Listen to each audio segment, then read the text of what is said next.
மழை போல் மெதுவாக மின்னல் மாறி கதிர்கள் பரவியிருந்தது. திருவூர் என்ற சிறிய கிராமத்தில் 3 நண்பர்கள் வாழ்ந்தனர். மகேஷ், அனிதா மற்றும் ரவி. அவைகளெல்லாம் சிறிய பரப்பில் வைக்கும் கதை பேசும்போது அவர்கள் கற்பனை உலகில் பயணம் மேற்கொண்டனர். ஒருநாள் அவர்கள் காட்டின் மத்தியில் ஒரு பழமையான கல்லறையில் உணர்வு மிகுந்த 3 கல்லைகள் கண்டனர். அந்த கல்லைகள் ஒவ்வொன்றும் தனித்துவமான அழகில் இருந்தன. ஒன்று நன்கு பரிமாறிய வெள்ளி கலந்த தங்கத்தில் இருந்தது. மற்றொன்று முத்தின் போன்ற சிவப்புக் கல்லில் இருந்தது. மற்றொரு கல் பச்சை நிறத்தில் தழும்புகளை கொண்டிருந்தது.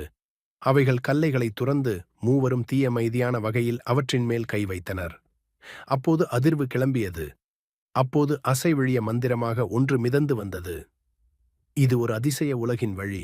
ஒரு பெரிய பாதையிலிருந்து முறையாகப் போக வேண்டும் என்ற குரல் கேட்டது.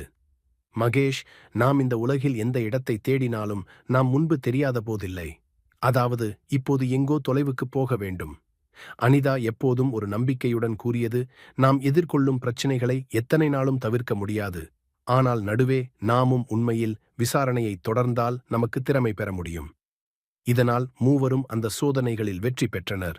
விசாரணைகளின் வழியில் அவர்கள் பிற உலகம், புதிய அழகு மற்றும் புதிய சக்திகளை கண்டுபிடித்தனர். இவ்வாறு அவற்றின் சாகசம் முடிவடைந்தபோது அந்த மந்திரம் கூறியது, நீங்கள் உண்மையிலேயே தைரியமானவர்களாக இருக்கின்றீர்கள். இந்த உலகில் நீங்கள் கடந்து செல்லும் வழி எந்த கற்கள் வழிகாட்டினாலும் நீங்கள் ஒரு சிறந்த மனிதர்களாக தோன்றுவீர்கள். அந்த 3 நண்பர்கள் வாடிக்கையாக கிராமத்தில் திரும்பினார்கள். அந்த கல்லைகள் அவர்கள் உள்ளிருந்த இடத்தில் மறைந்து போனது. ஆனால் அவர்கள் வாழ்க்கையில் புதிய சக்திகள் மற்றும் அறிவு வந்தது. இந்த ஆன்மீக கதை எல்லா வேளையும் ஊக்கப்படுத்தும், நம்பிக்கை மற்றும் சாகசங்களின் வலிமையை உணர்த்துகிறது.